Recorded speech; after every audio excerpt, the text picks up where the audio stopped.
போகிற போக்க பார்த்தா டாடா பிர்லா கம்பெனிக்கே டஃப் கொடுப்பனாட்டுக்கு கூறினா தான் அந்தளவுக்கு என் பழப்பு இருக்குது. பின்ன என்ன, நானும் நிறைய விவசாயிகளை பார்த்துட்டோம். எல்லாருடைய முகத்துலையும் ஒரு இறுக்கம் தான் இருக்கும். அப்படியே நம்ம பேசினோம்னா வந்து புலம்பி தீத்துருவாங்க. என்னடா நம்ம கொஞ்சம் ஜாலியாக இருக்குமே அப்படின்னு நினச்சா அது இந்த காலகட்டத்தில் நடக்கவே நடக்காதாட்டு கூறினாரா. அந்தளவுக்கு பழப்பு வந்து நினச்சா கொஞ்சம் கவலையாக தான் இருக்குது. அது என்னன்னு பார்த்தீங்கன்னா, நம்ம நெல்லை அறுவடை பண்ணி கிட்டத்தட்ட ஒரு மாதத்துக்கு மேலே ஆயிடுச்சு. நம்ம களத்து மேட்டிலே கிண்டி விட்டு அதை காய வச்சு பங்குடு பண்ணி இன்னைய வரைக்குமே அதை மூடவும் திறக்கவும் எல்லா வேலையும் பார்த்துட்டு கிடக்குறோம்.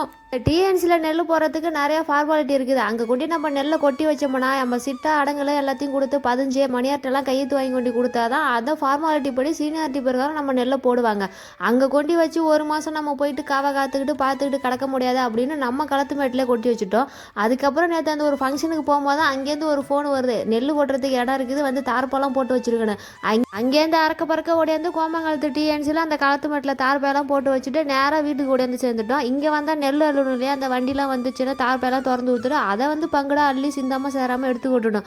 ஒரு விவசாய காட்டில் பாடுபட்டு ஏதோ கடவுள் புண்ணியத்தில் நெல்லுலாம் நல்லபடியாக விளைஞ்சு அதை கரை சேர்த்தாலும் அதை விற்று காசு பார்க்கறதுக்குள்ளே போதும் போதுன்னு ஆகிடுது. அந்தளவுக்கு தான் விவசாயோட நிலமை போய்கிட்டு இருக்குது. நம்ம பற்ற நெல்லை அப்பப்போ வந்து கிண்டி விட்டு காய வச்சு தான் பங்குடு பண்ணி வச்சுட்டு கிடந்தோம். இருந்தாலும் என் புருஷருக்கு வந்து ஒரு பயம், அடியில் ஏதாவது நெல் வந்து அந்த தார்ப்போட வெக்கைக்கும் பூமியோட ஹீட்டுக்கும் வேர்த்து போய் ஏதாவது வீணாக போயிருக்குமோன்னு என் புருஷருக்கு நினப்பு பூரா அதில் இருந்துக்கிட்டே தான் இருந்தது. ஜேசிபி ஒரு பக்கம் நெல் அழுதுன்னா இவர் ஒரு பக்கம் அடி நெல்லை போயிட்டு கிண்டி கிண்டி பார்த்துட்டே கிடந்தாரு. நம்ம களத்து மேட்டில் நெல் கொட்டி கிடந்தாலும் கொஞ்சம் நிம்மதியாக இருக்கலாம். அப்பப்போ இந்த மான காற்று மழை இடி இடிக்கிற போல் இருந்துச்சுன்னா ஓடி போய் புதுசாக இருக்கிற தார்ப்பை இந்த ஓட்டலாத தார்ப்பையெல்லாம் போட்டு நெல்லை பங்குடு பண்ணி மூடி வச்சுக்கலாம். ஆனால் டிஎன்சிக்கு எடுத்துகிட்டு போயிட்டால் தான் வயிற்றுல கொஞ்சம் புளியை கரைச்சிட்டே இருக்கும். மானம் இடி இடிச்சதுன்னா உடனே என் புருஷர் வண்டியை தூக்கிட்டு அங்கே ஓடிடுவார்.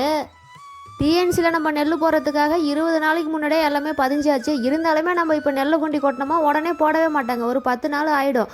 அங்கே பார்த்துருந்தீங்கன்னா தெரியும் எவ்வளோ நெல் முட்டுலாக குமிழாக ஸ்டாக்கில் இன்னும் கிடக்கு பாருங்கள்.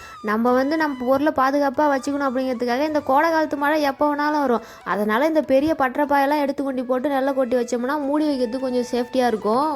என்னுடைய நிலமை மட்டும் இது இல்லை, எல்லா விவசாயிகளோட நிலமையும் இதுவாக தான் இருக்குது. என்ன அவங்களாம் வெளியில் சொல்லாமல் இருக்காங்க, நான் அவங்களுக்கு வீடியோவாக சொல்லி காட்டுறேன், அவ்வளோதான். நிறைய விவசாய நண்பர்களுக்கு இந்த வீடியோவை ஷேர் பண்ணி விடுங்க. உங்கள் எல்லாருக்குமே ரொம்ப நன்றி.